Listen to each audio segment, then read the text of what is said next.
Muitas pessoas me perguntam qual é o melhor fundo imobiliário para elas investirem. No vídeo de hoje, irei mostrar para vocês como escolher os seus fundos imobiliários para ter na carteira. Meu nome é Vitor Pellitti. Aqui na Melhorando Investimentos, trabalhamos com investimentos de curto, médio e longo prazo para todas as idades, de modo a trazer maior liberdade financeira para as pessoas. Então vamos lá? Lembrando que esse vídeo não é nenhuma recomendação de compra ou de venda. Para facilitar a procura pelas informações, existem vários sites que fazem isso, mas gosto bastante de utilizar o site Status Invest para fundos imobiliários. Aqui no site Status Invest, podemos ver aqui no canto superior em fundos imobiliários, busca avançada. Esse vídeo irei fazer sobre fundos do segmento de galpões logísticos. Então, vamos em segmentos. Vamos aqui, imóveis industriais e logísticos.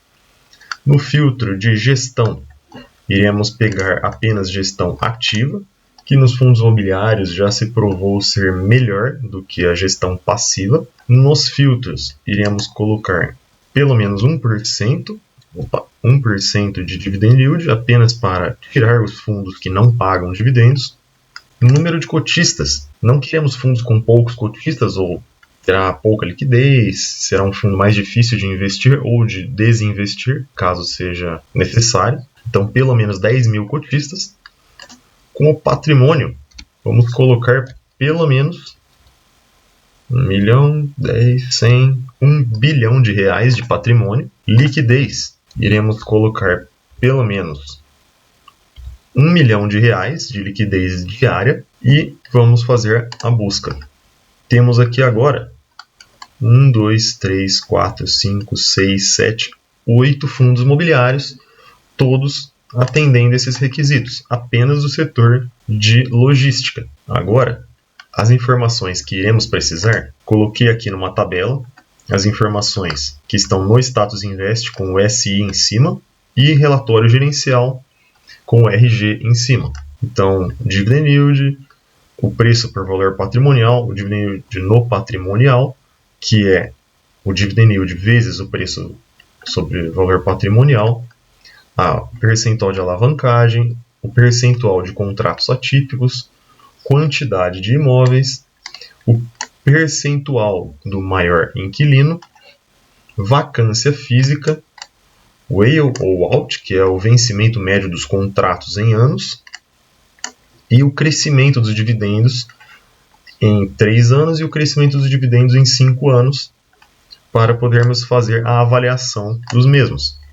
Vejam que aqui não tem atributos subjetivos, como qualidade dos imóveis, localização dos imóveis, pois esse tipo de avaliação torna mais difícil em uma planilha de Excel. Porém, esses atributos são bastante objetivos, com números bem específicos, e facilita uma comparação. Aqui vou pegar o exemplo do HGLG. Clicamos nele. Aqui já podemos observar o dividend yield, 8,15%. Aqui já podemos observar também o preço por valor patrimonial, 1,03. Aqui o crescimento dos dividendos, dividend yield CAGR, menos 6,31 nos últimos 3 anos e nos últimos 5 anos 7,26%. E se formos lá para o final da página do fundo imobiliário, podemos ver relatório gerencial. Tem todos os documentos que o fundo gera, mas aqui o relatório gerencial que podemos abrir e avaliar. Eu já fiz esse trabalho de mastigar para vocês, e aqui para mostrar onde pegar nos relatórios gerenciais, dando o exemplo do HGLG, se descermos aqui percentual de alavancagem, 12%, vacância física, e eles colocam a financeira também, mas para essa comparação eu prefiro a vacância física, que de fato não está gerando renda nenhuma e nem vai gerar renda nenhuma. A financeira ela é uma vacância por conta de uma isenção de aluguel por um período, e por isso vai passar a pagar aluguel daqui a um tempo, mas atualmente ainda não paga. Por isso eu prefiro a vacância física, que ela é mais problemática. Se continuarmos descendo,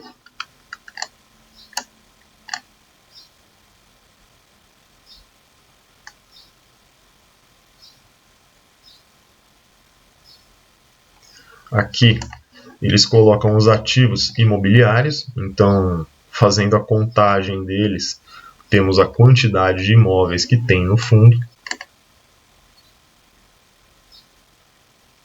Aqui eles colocam o WALE, que é o vencimento médio dos contratos em anos.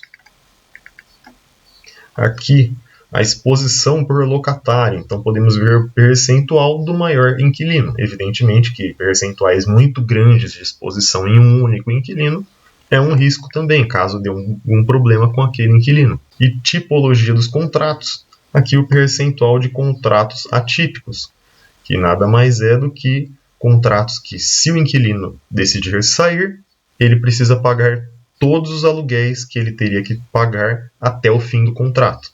Se faltava 10 anos de aluguel, vai pagar 10 anos de aluguel de multa. Agora, voltando para a planilha, para facilitar, são muitos dados para pegar, eu levei um certo tempo para levantar todas essas informações, mas já coloquei aqui na planilha todos os dados nela.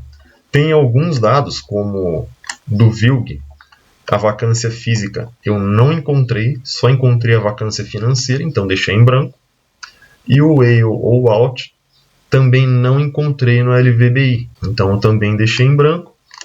E o GARI 11, como ele não é um fundo tão antigo, ele não tem o Dividend Yield CAGR de 5 anos, só tem de 3 anos.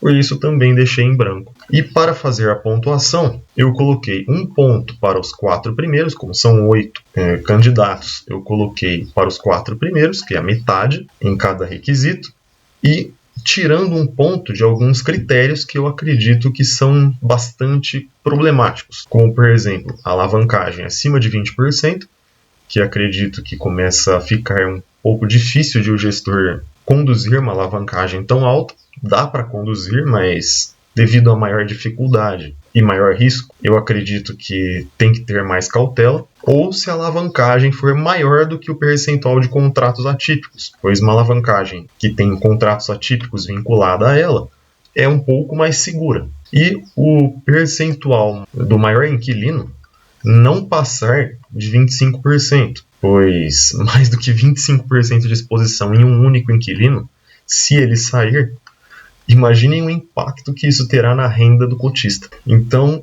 para fazermos, vamos colocar aqui o Dividend Yield no patrimonial. E por que eu escolhi o Dividend Yield no patrimonial? Eu escolhi porque o Dividend Yield ele é influenciado pelo preço. Agora, o Dividend Yield no patrimonial ele não é influenciado pelo preço e ele seria no valor justo do fundo.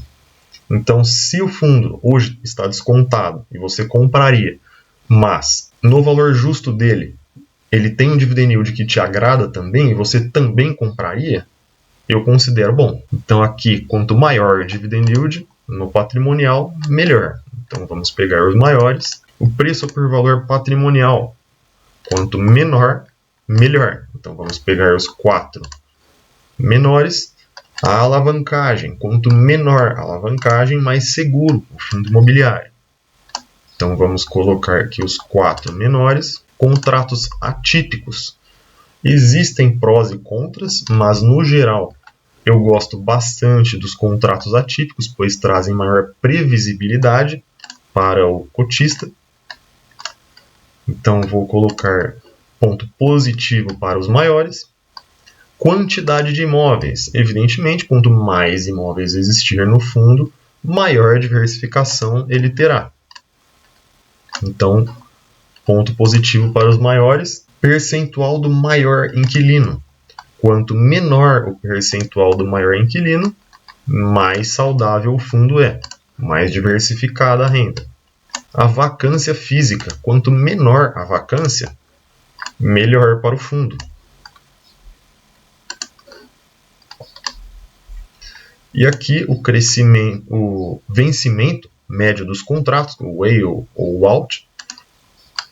Quanto mais longo for o vencimento médio dos contratos, melhor, pois traz maior previsibilidade. E aqui o crescimento médio dos dividendos nos últimos 3 anos, quanto maior o crescimento, melhor. E nos últimos 5 anos, quanto maior, melhor. E agora fazer os pontos vermelhos.